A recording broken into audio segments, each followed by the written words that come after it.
This is Democracy Watch. Mark, there is the possibility that Donald Trump this weekend could do something that nobody is expecting. And that's because there is the No King's Day protest happening on October 18th. The Republicans are already framing it in a very particular way, and I want to throw to a couple of clips of what I mean. This Hate America rally that they have coming up for October 18th. This will be a Soros paid-for protest where his professional protesters show up, the agitators show up. The Antifa crowd and the pro-Hamas crowd and the Marxists, they're all going to gather on the mall. A Hate America rally in D.C. next week. I mean, this is serious business hurting real people. And I'm beyond words. I can't believe they're actually doing this. So you can see, Mark, the verbiage that they're using. There's people calling this an Antifa rally. There's people calling this a Hate America rally.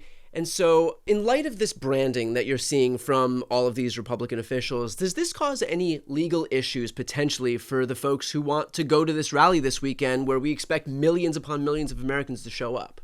Look, I mean, the First Amendment of the Constitution guarantees everyone the right to protest and to protest peacefully. And that's what's being planned here, and that's what everyone should do. Now, I assume, Brian, you are referring to the fact that Donald Trump has done this executive order in which he branded Antifa, which, as far as I can tell, is not actually a legal thing. It's not actually like a formal thing.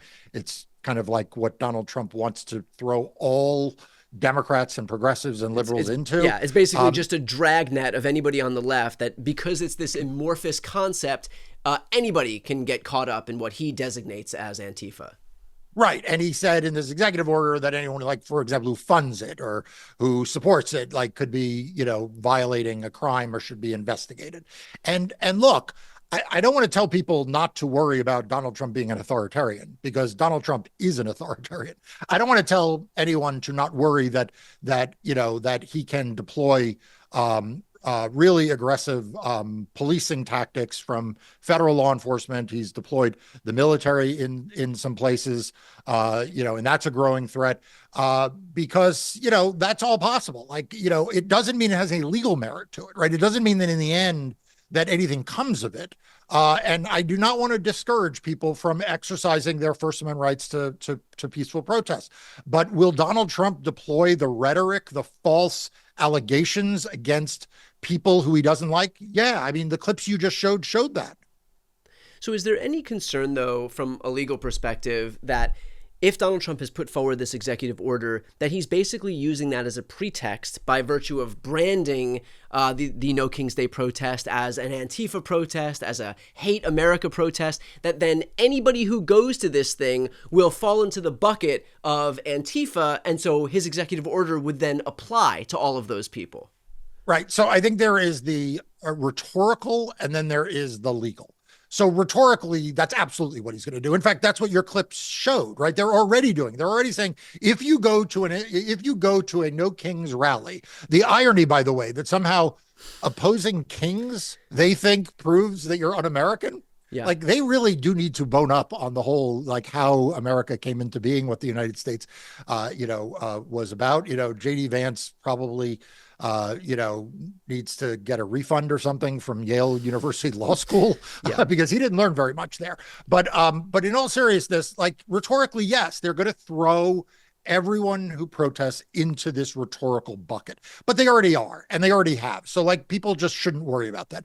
Legally, no. I mean, the fact that you show up and hold a sign that says No Kings does not make you a member of a group called Antifa. It doesn't make you a terrorist. It doesn't make you someone violating the law. It actually makes you a patriot. It makes you someone who is exercising your constitutional right to speak out and express your political views. It is someone who is a patriot who is petitioning their government for redress of their grievances, which, by the way, is explicitly the right of all Americans to do. So people should not be legally worried about it. But that doesn't mean that Donald Trump won't try to twist and turn the rhetoric and then deploy the Department of Justice, deploy federal law enforcement to somehow cast a doubt or a pall over people who have done this, the funders of it, the people who have organized it. But, now is a time where we need civic courage, and if civic courage means anything, it means the willingness of us all as American citizens to stand up proudly and tall and say, you know what, Donald Trump can call me whatever he wants, but he can also go fuck himself in calling me that. Because the fact is, I am allowed to say that we are not ruled by kings. I am allowed to say that I do not believe that what he is doing is right for America. I do not believe it meets American ideals. And if he doesn't like that, call me whatever names you want, but I'm not going to be intimidated. And by the way, I just want to note that moral clarity is exactly what we need in media that purports to stand up for democracy. So if you're not yet subscribed to Mark's outlet, which is Democracy Docket, the news outlet that he founded to focus on everything voting and elections, please sign up. I'm going to put the link right here on the screen and also in the post description of this video to support his work, to get an excellent resource in the news that he posts on a daily basis, and also to support him and his team. And they are fighting on the front lines in the courts where it matters most. So again, that link is in the post description of this video. Mark, I think that that's a great point, and it also is underscored by the fact that right now we are seeing so much capitulation by all of these moneyed interests, by law firms, by universities, by tech CEOs, by media outlets and media companies.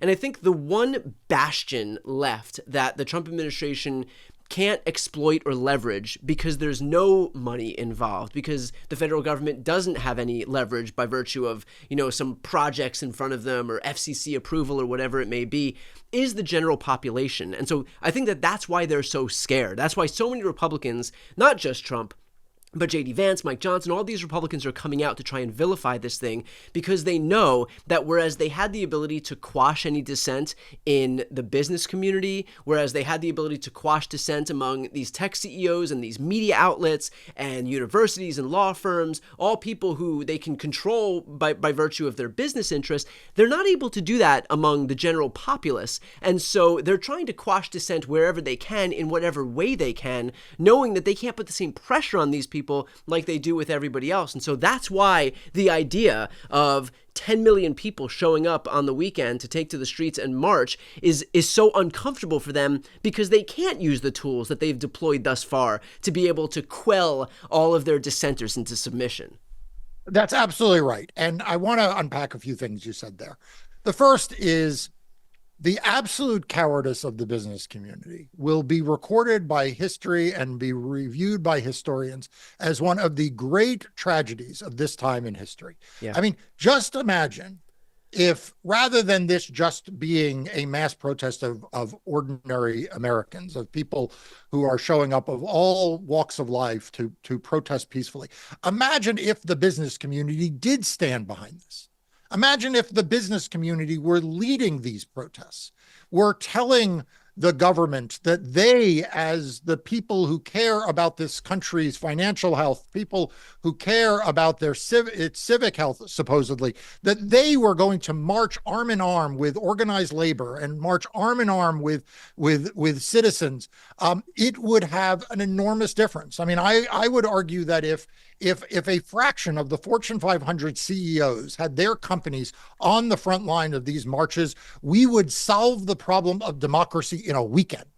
I mean, that is how much power these CEOs could bring to bear, but they're not willing to. So that's point number one. Number two, you mentioned the legacy media. The coverage that the legacy media is going to give this is going to be both sides coverage. They are going to show images of people protesting. Then they're going to show the images that the right wing is going to want shown, that of whatever it is their counter narrative is. They're going to have the White House's lies on an equal playing field with the truth that is coming out of these actual protests.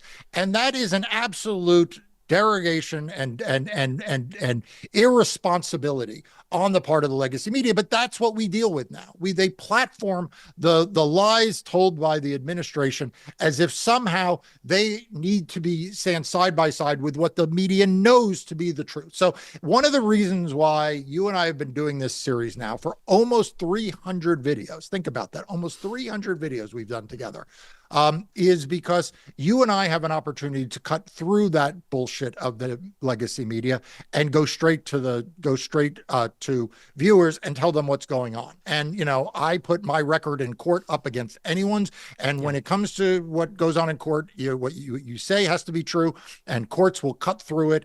And one of the reasons I'm successful is because that is what I do in that job. But please do me a favor, everyone, and click on the subscribe button right in front of you to subscribe to this channel, because that is where Brian and I will keep you up to date on what's actually going on. I don't mean that in a conspiratorial way, far from it. We will tell you, the good and the bad, right? We don't spin it. If something bad is happening, we don't try to tell it some other way. But subscribe to this channel and then hit the button that looks like a bell, because if you hit that button, what happens is you will then get alerted when Brian and I have new content, and that will help keep you informed going forward.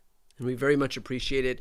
2 notes here. One, if you are not yet signed up or prepared to go to the No King's Day protest, check Google, go search No King's Day protest and find out where there's one in your area. There's going to be because there's one in all these, like, this is what people need to know, right? Yeah. If you're watching this, you don't need to fly to Washington, D.C. or New York City or L.A., right, Brian? No, there's over 2,500 protests across the country, every state in the country. Often these very, very, very small towns will have protests. And so it's an opportunity wherever you live without having to travel far to make your voice heard. And, there's as I was mentioning before, there's a huge incentive here to step up and do what so many people in these positions of power aren't willing to do, which is not to capitulate to this administration, not to allow some moneyed interest to leverage you into submission or silence. And so the administration is going to be watching. They are scared of this thing already. That's why they are so hell-bent on branding this thing as some hate America protest, when this is a peaceful protest to show opposition to America's descent into fascism. And that is a virtuous cause if ever there was one. So go ahead and Google where the closest No King's Day protest is to you, and we'll be very happy to see you out with us on Saturday. And the second point, if you are not yet signed up for Democracy Docket, again, I'm going to put that link right here on the screen and also in the post description of this video. It's a great way to support Mark's work where he is fighting most, which is in the courts. So again, that link is on the screen and in the post description.